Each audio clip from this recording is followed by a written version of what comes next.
તારી જે ઓફિસ છે, ઓફિસની પાછળના જે 2 રૂમ છે, એ રૂમની સુંદરતા પણ હું બહાર લાવું છું. અને ચિંતા તો કરતા જ નહીં.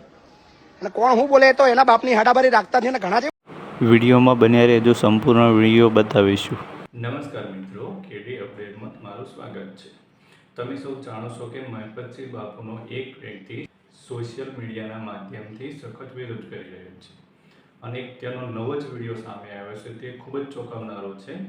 તો તે વિડીયોમાં તે જયેશ રાઠોડ નામનો જે વ્યક્તિ છે એવું કહી રહ્યો છે કે જે ઇમરાન લાલા છે, જે મહેપતસિંહ બાપુ સાથે સંકળાયેલો છે અને તેમનો ખાસ મિત્ર પણ છે. તો જે ઇમરાન લાલા છે તેમના કાંડ, તો કેટલાય લોકોના કાંડ કરે છે અને કેટલાય લોકો પાસેથી પૈસા પડાવે છે, કેટલાય લોકોની જમીન જપ્ત કરે છે, કેટલું ફ્રોડ કરે છે. તો જે મહેપતસિંહ બાપુ છે આવા લોકોનો સપોર્ટ કરે છે.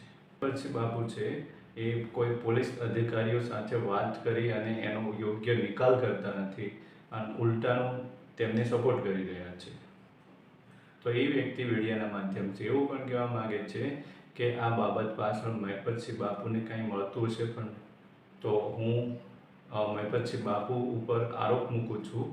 તે વિડીયોના માધ્યમથી બીજી પણ એવી વાત કરે છે કે જે મહેપતસિંહ બાપુની જે ઓફિસ છે, ઓફિસની પાછળ 2 રૂમ છે અને એ 2 રૂમની અંદર શું કાંડ થાય છે એ થોડા દિવસ પછી એ બાબત પણ હું બહાર લઈ રહ્યો છું. સોશિયલ મીડિયામાં હું જણાવીશ કે તેની અંદર પણ શું થઈ રહ્યું છે.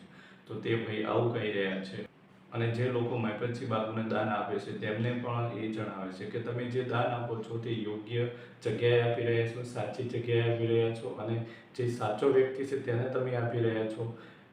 તો એમને પણ કહેવા માગે છે કે તમે જે દાન આપો છો સારા વ્યક્તિને આપો. જેમ સિંહણનું દૂધ સોનાના પાત્રમાં શોભે તેવી જ રીતે તમે જે દાન આપો છો તે સાચા વ્યક્તિને આપો અને જરૂરિયાતમંદ લોકોને આપો. તમે જરૂરિયાતમંદ લોકોને આપો છો, પણ જે વ્યક્તિ વચ્ચે છે એ કે ખોટો વ્યક્તિ છે.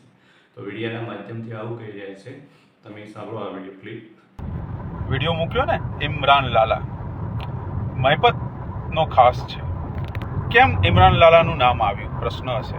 તો પ્રશ્ન એટલા માટે છે કે મહેપતના પોતાના માણસો, એના ખાસ માણસો લોકોનું કાંડ કરી નાખે, લોકોની જમીન ઘસી નાખે, લોકોના રૂપિયા લઈ લે, ત્યારે મહેપતના મોઢેથી એવું નથી નીકળતું કે હું પોલીસના અધિકારીઓ સાથે વાત કરું અને આનો કંઈ નિકાલ લાવું. ત્યાં મહેપત ચૂપ થઈ જાય છે, કારણ એના પોતાના માણસો છે. તો તારી જે ઓફિસ છે, ઓફિસની પાછળના જે 2 રૂમ છે, એ રૂમની સુંદરતા પણ હું બહાર લાવું છું. શાંતિ રાખે, તને બહુ મજા આવશે મહેપત મારી સાથે.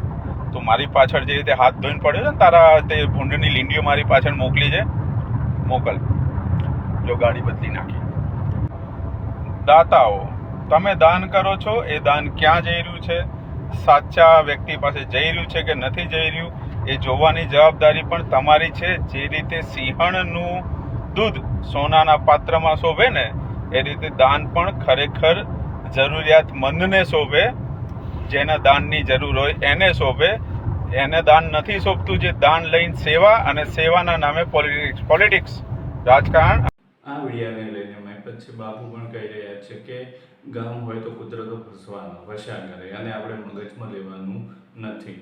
અને એ ભાઈ એવું કહે છે કે તું બીજાના પૈસે આ બધી સેવા કરે છે. તો મહેપતસિંહ બાપુ પણ જણાવે છે કે તારા બાપની તાકાત હોય અને તારામાં દમ હોય તો તું જાતે તારા ખર્ચે આવી મોટી સંસ્થા ઊભી કરે અને હું જે મારા બાળકો છે, જે વૃદ્ધ લોકો છે તેને હું આપી દઉં છું. તો તારામાં તેવડ હોય તો તું કરી બતાવ. આવી ચેલેન્જ પણ આપે છે. તો જો આ વિડીયો ક્લિપ બાપુએ શું કીધું. અને ચિંતા તો કરતા જ નહીં.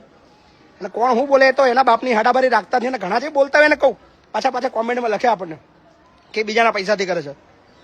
તારામાં તેવડ તું તારા પૈસાથી કર, આ બધા તને આપી જાઉં.